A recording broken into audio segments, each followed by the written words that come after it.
আপোনাৰ যদি মনত একাগ্ৰতা থাকে, কিবা এটা কৰাৰ প্ৰবল ইচ্ছা থাকে, তেনেহ'লে সকলো কামেই যেন সম্ভৱ হৈ পৰে। তাৰে এক উজ্জ্বল উদাহৰণ হৈছে আমিনগাঁৱৰ ধ্ৰুৱজ্যোতি কলিতা।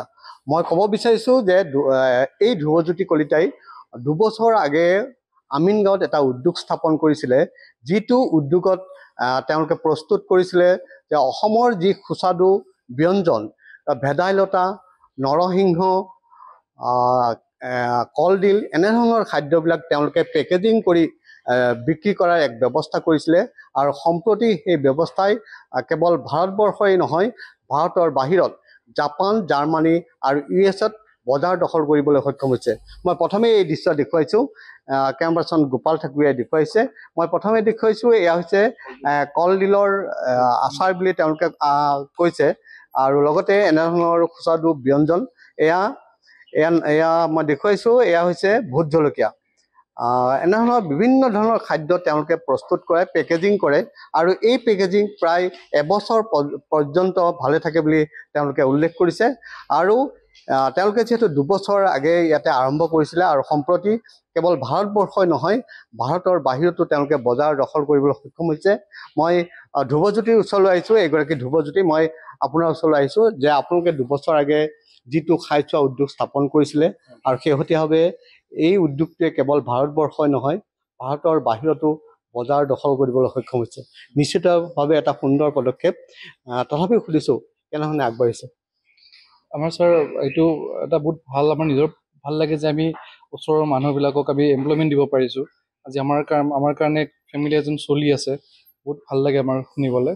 আৰু যোনবিলাক আমাৰ অসমীয়া যোনবিলাক থলুৱা, যেনেকৈ এইটো দেখিছে ভেদাইলতাৰ আঞ্জা, এইটো এটা আমাৰ বাহিৰৰ মানুহবিলাকে এইটো খাবলৈ নাপায়, দেখিবলৈ নাপায়। যেতিয়া দেখিছে এইটো আমাৰ পেকেজিঙত এভেইলেবল হৈছে, এতিয়া চব মানুহে অৰ্ডাৰ কৰিছে, অনলাইন অৰ্ডাৰ কৰি নিজে এতিয়া ঘৰত বনাই খাব পাৰে। এতিয়া আৰু কি আছে আমাৰ এনেকুৱা আছে, আপোনাৰ এইটো যেনেকুৱা এইটো কলডিলৰ আপোনাৰ গ্ৰেভি হয়। এইটো আপুনি কলডিল এতিয়া কাটি থাকিব নালাগে, আৰু চবতছে ভাল পাহাৰীয়া কলডিল যোনটো পোৱা যায়, সেইটো আমি বনাই পেলাই ৰেডি কৰি দিছোঁ। এতিয়া আপুনি জাষ্ট গৰম কৰি খালেই হ'ল। আপুনি ইয়াতে যদি কিবা মাংস, পনীৰ, মাছ কিবা দিব মন গৈছে, যিকোনো দিব মন গৈছে এড কৰি আপুনি আৰু বনাই খাব পাৰে। আৰু যিটো কলডিলৰ কথা কৈছে, হয়, যিটো মাংসৰে বনোৱা কৈছিলে, এইটো কেনেকুৱা? এইটো এটা যেনেকুৱা মাংস বনাই আমাৰ আৰু এটা আছে এভেইলেবল, য'ত মানে মাংস বনাই থোৱাই আছে, জাষ্ট এইটো আপুনি গৰম কৰি খালেই হ'ল। কিমান দিনলৈ ভালে থাকে? ছাৰ এইটো 1 বছৰলৈ ভালে থাকে, একো বেয়া নহয়, একো প্ৰিজাৰ্ভেটিভ, একো কেমিকেল দিয়া নাথাকে। আপুনি এইটো কোনো ফ্ৰিজত থ'ব নালাগে, এইটো জাষ্ট নৰ্মেলি আপুনি নৰ্মেল ৰুম টেম্পাৰেচাৰত থ'লেও ভালে থাকে। এইটো গতিকে নিউজ লাইভৰ দৰ্শকে গম পালে যে প্ৰায় এবছৰ পৰ্যন্ত এনেধৰণৰ খাদ্য ভালে থাকে বুলি তেওঁলোকে উল্লেখ কৰিছে। প্ৰথমতে আপুনি কিমান জনেৰে আৰম্ভ কৰিছিলে? আমি 4 জনে আৰম্ভ কৰিছিলোঁ। 4 জনৰ পৰা আৰম্ভ কৰি এতিয়া আমাৰ 20 জনতকৈ অধিক মানুহ আমাৰ জড়িত হৈছে আমাৰ লগত।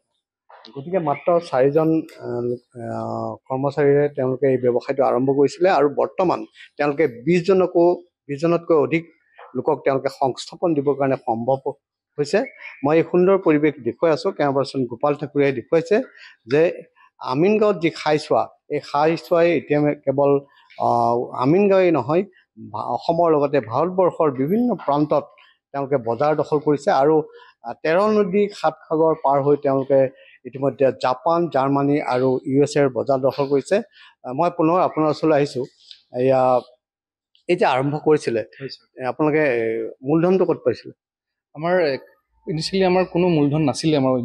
তেতিয়া আমি DIC-ৰ ওচৰত গৈ পেলাই আমি তেখেতক সুধিছিলোঁ যে ইণ্ডাষ্ট্ৰীখন কেনেকৈ ষ্টাৰ্ট কৰিব পাৰোঁ। চ' তেখেতে আমাক এটা গাইডেঞ্চ দিছে। আমাৰ গভৰ্ণমেণ্টৰ স্কীম এটা আছে, PMEGP স্কীম, য'ত সিহঁতে ইণ্ডাষ্ট্ৰীবোৰ ডেভেলপ কৰাই দিয়ে, আমাক লোন দিয়ে, বেংকৰ থ্ৰু দি লোন দিয়াৰ হেল্প কৰি দিয়ে, আৰু তাৰ এগেইনষ্টত গভৰ্ণমেণ্টে ছাবচিডিও দিয়ে আমাক। এতিয়া আপুনি ধৰক যোৱা 2 বছৰত কিমান মান পেকেজিং বাহিৰত বিক্ৰী কৰিলে? প্ৰায় আমাৰ 1 লাখৰ ওপৰত আমাৰ পেকেজিং কৰিছোঁ এতিয়ালৈ। 1 লাখৰ অধিক আমি পেকেজিং কৰিছোঁ এতিয়ালৈ। গতিকে খুব ভাল খবৰ যে তেওঁলোকে এতিয়ালৈ 1 লাখতকৈ অধিক এনেধৰণৰ পেকেট তেওঁলোকে ভাৰতবৰ্ষ, অসমৰ লগতে ভাৰতবৰ্ষৰ বাহিৰতো তেওঁলোকে এই পেকেজিং পঠিয়াবৰ কাৰণে সম্ভৱ হৈছে। আৰু নিশ্চিতভাৱে এয়া এগৰাকী উদীয়মান যুৱকৰ এক অতি সাহসী পদক্ষেপ বুলি উল্লেখ কৰিব লাগিব।